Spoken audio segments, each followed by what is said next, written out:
အခုချိန်ကစပြီးမင်းသုံးသမျှငွေအားလုံးကို10ပြန်အောင်ပေးသွားမှာဖြစ်ပါတယ်24နာရီစနစ်ကိုအလို့အရောက်ဖွင့်လိုက်ပါပြီ10ပြန်နာမယ်တကယ်ကြီးလားဟုတ်မဟုတ်တော့မသိဘူးအရင်ဆုံးရွေးနှစ်ထန်းလောက်တုံးကြည့်လိုက်မယ်ဟာမဟုတ်မှလွယ်ရောတကယ်ကြီးပါလားငါတော့ဒီတစ်ခါတကယ်ကြီးပေါ်ပြီဟိပိုက်ဆံတွေကချက်ချင်းပြန်ဝင်လာတာပဲဒါကအရင်လွယ်လို့နေတာပဲအရင်ဆုံးချန်ဆူ IC ကိုရွေးနှစ်တောင်းလွဲလိုက်မယ်ဟာမျက်စိတမိတ်အတွင်းနှစ်သိန်းပြန်ဝင်လာပြီးမိုက်လိုက်တာကွာသူ့စီကိုနောက်ထပ်နှစ်သိန်းထက်လွဲလိုက်အောင်မယ်အသေးလန့်သွားအောင်လို့ဟဲ့ကောင်မင်းဘာဖြစ်နေတာလဲရွေးနှစ်သိန်းနဲ့တောင်းကြီးတောင်းမင်းဘာတွေလုပ်နေတာလဲဒီလောက်များတဲ့ပိတ်စံဒီဘဲကရတာလဲအဲ့ဒါဒီလာမမင်းနေဦးငါမင်းစီကရွေး1000ချေထားဘူးတယ်မလားအခုအဲ့ဒါပြန်ဆက်တာငါအခုအလုတ်ရှုပ်နေလို့နောက်မှပြန်ပြောမယ်ဘယ်သူကမင်းကို1000ချေလို့လဲပြီးတော့အခုက2သိန်း2000ကြီးတောင်လीကောင်းလीဟဲ့လူကောင်းလीမင်းပိုက်ဆံအိတ်ထဲမှာအဲ့ဒီလောက်တောင်ပိုက်ဆံမရှိဘဲနဲ့ဘာတွေရှောက်လို့နေတာလဲ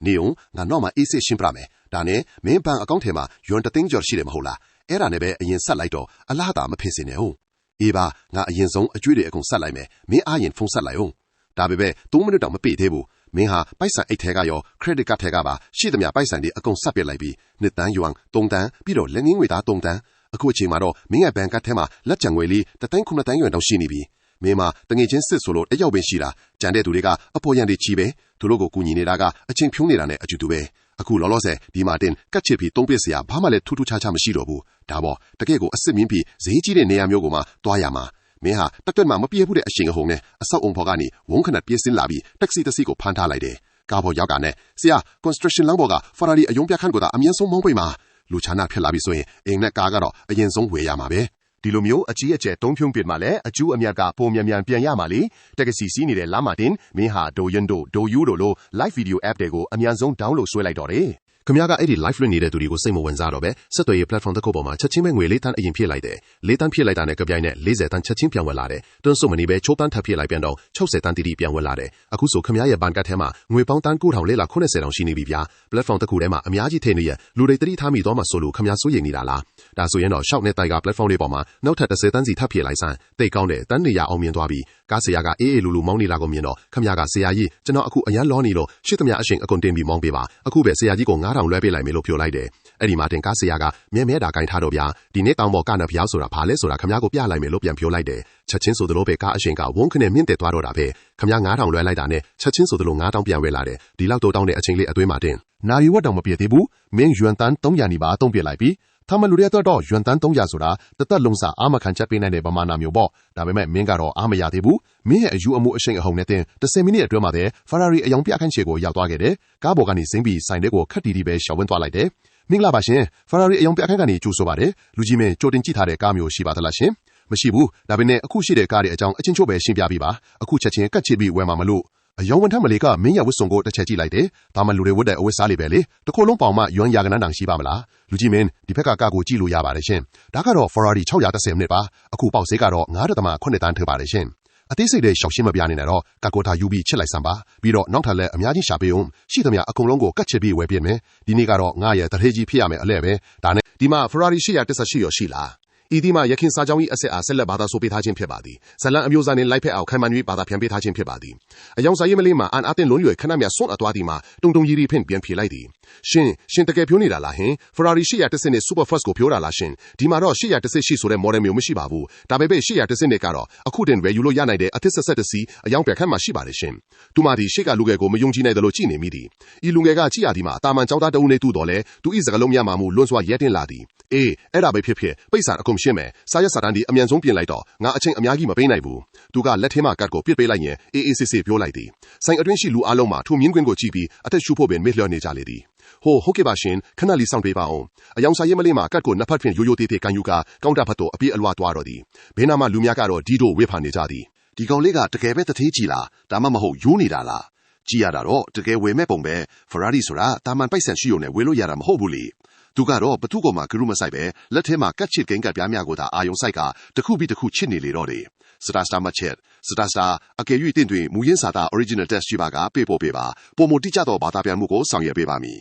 F Snit Ferrari F Snit 999 488 SF 90 458ပြီးတော့ Ferrari FFခမ ्या ကတပြိုင်တည်းကာခွေစီးနာမည်ကိုအမောတကောရွတ်လိုက်တဲ့အခါမှာတော့အယောင်ဝင်ထမ်းမလေးဟာစွန့်သွားရပါတယ်ဒါပေမဲ့ပညာရှင်ပြီးစိတ်ကိုချက်ချင်းပြန်ထိန်ပြီးသူမကအကိုဒီမှာအကုန်လုံးအစင်းသိမချိနိုင်ဘူးရှင်တခြားနေရာတွေကနေလှမ်းမပေးရမှာလည်းရှိနိုင်တယ်လို့တုံရင်လက်ပြန်ဖြိုးချတယ်ခမ ्या ကတော့အေးအေးဆေးဆေးပါပဲ โอเคလေအခုပြောလိုက်တဲ့ခုနှစ်စီးအပြင်ဒီက610နဲ့တစ်စီးပါထားပေါင်းလိုက်စုစုပေါင်း10စီးပေါ့ specification တွေတစ်ခုချင်းလိုက်မကြည့်တော့ဘူးအကောင်ဆုံး high end တွေပဲအကုန်ယူမယ်ကာလာကတော့အနေနဲ့အနှက်ပဲဖြစ်ရမယ်ခမရဈေးနှုန်းကိုသာမြန်မြန်တွက်ပေးတော့အယောင်ဝင်ထားမလဲကခမရကိုဘာဆက်ပြောရမှမသိပဲကြောင်ကြည့်နေတော့ခမရကမျက်မှောင်ချုပ်ပြီးမြန်မြန်လွတ်ပေးပါကျွန်တော်လောနေတယ်လို့ထပ်ပြောလိုက်တဲ့အခါမှာတော့သူမှလည်းဘာမှမပြောတော့ပဲကနန်းပေါင်ဆက်ကိုအမြန်ဆွဲယူပြီးတကြောက်နဲ့တွတ်တော်တာပဲကားရဲ့တီးတန့်ဈေးတွေမဟုတ်ပဲ option တွေအာမခံတွေအကုန်ပေါင်းလိုက်တဲ့အခါမှာတော့စုစုပေါင်း53.5တန်းချတန်းသွားပါတယ်ဒီအချိန်မှာခမရရဲ့အမျက်ငွေကတန်း300နီးပါးရှိနေပြီလေခမရအတတော့ဒီလောက်ငွေကတိပြီးအများကြီးမဟုတ်တော့ပါဘူးအချင်းတွေအများကြီးဖြိုးမနေနဲ့တော့ဗျာဒီလိုပဲလွတ်လိုက်ရအောင်နောက်ထပ်၄စီးထပ်ယူမယ်အားလုံးပေါင်း9စီးပေါ့ပြင်းစင်အတူတူပဲဆိုတော့စုစုပေါင်းတန်း269ကျော်ကြမယ်ခမရကတ်ထဲမှာကတန်း290ကျော်ရှိနေတာပဲကက်ပဲဆွဲလိုက်တော့လေ3နိုင်လားမ3နိုင်လားဆိုလားထက်ပိတ်ဆိုင်ရင်ရှင်းဖို့ကပိုရေးကြည့်တယ်မဟုတ်လားတကယ်လို့မတက်နိုင်ရင်လည်းကားနဲ့ပဲလဲလိုက်ယုံပဲပေါ့လွယ်လွယ်လေးပဲကိုအယောင်ဝင်ထမ်းမလေးတော့ကြောင်းတောင်တောင်နဲ့မဲလောင်းတွေတောင်ပြားသွားပါပြီဖရာဒီဝဲတဲ့ထထဲတွေကိုသူမြင်ဖူးတာပေါ့ဒါပေမဲ့ခမရလိုမျိုးဇင်ခံကားကိုဈေးထမှာမုံလာထုတ်ဝဲတယ်လို့ဝဲတဲ့သူမျိုးကြတော့တကယ်ကိုထိတ်လန့်စရာပဲကနန်းပေါက်ဆက်ပေါ်ပါငားနဲ့မြောက်လိုက်တဲ့ရလတ်ကိုကြည့်လိုက်ပါအောင်ဖရာရေဒါတန်းနေလာကြော်ကြီးတောင်ဒါပေမဲ့ခမရတို့အေးစေပဲဟိုကောင်မလေးဘလောက်တောင်လန့်ထွက်လဲဆိုတာဂယုတောင်မဆိုင်ပဲလာဖာရှိလာလမဲထပ်မိနေတယ်စိတ်မရှိပါနဲ့အကိုရဲ့လာဖာက limited edition မို့တကဘာလုံးမှာကုန်သွားပါပြီတခြားတရားစီကပြန်ဝဲမှပဲရပါတော့မယ်နှမျောစရာကြီးဗျာဒီတစီတော့ဝဲလို့မရတော့ဘူးထင်တယ်ဓာတ်ပုံလေးပဲရှာကြည့်လိုက်ပါလားကျမပုံလေးပဲပေးပါစေယူမဲ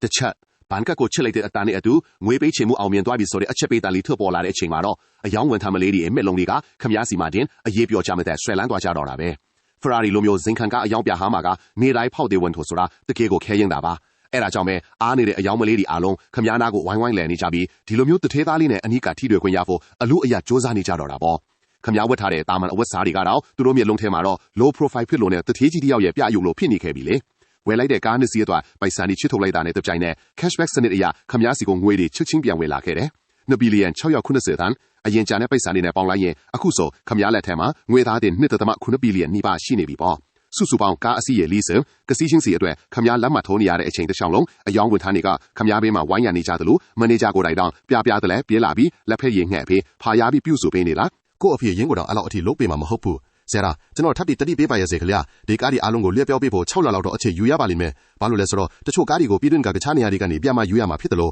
တချို့ကျတော့လဲပြပကနေတိုက်လိုက်တင်သွင်းရမှာမို့လို့အချိန်မတူတာလေးတွေရှိနိုင်လို့ပါခင်ဗျာSince you didn't provide the source text, the original English or other language text to continue from, I have first translated your last Burmese sentence into English to ensure the context is correct. Sata sata. English translation of the last sentence, sata sata. It will take some time. This is because some cars have to be reordered from other locations within the country, while others need to be imported directly from abroad, so there may be variations in the delivery time, sir. Sata sata. To continue the translation into Burmese, sata sata, please provide the next part of your English text. However, if you are looking for a sata sata logical continuation, sata sata, of this conversation in Burmese, e.g., for a sales script, here is a likely next paragraph. Sata sata, Burmese. Sata sata. ဒါကြောင့်အစစ်ပေးမယ်ဆိုရင်လူကြီးမင်းစိတ်ဝင်စားတဲ့ကားမော်ဒယ်နဲ့အယောင်လေးကိုပြောပြပေးထားလို့ရမလားခင်ဗျာကျွန်တော်တို့ဘက်ကလက်ချန်စရင်ကိုအမြန်ဆုံးစစ်ဆေးပေးပြီးဘလောက်ကြာနိုင်မလဲဆိုတဲ့ခက်မှန်းချေအချင်းကိုအကြောင်းပြန်ပေးပါမယ်တခြားတီလိုတာများရှိပါသေးတယ်လားခင်ဗျာ English translation Sata sata Therefore, if it's convenient, could you please let me know the car model and color you are interested in? We will check our inventory as soon as possible and get back to you with an estimated time frame.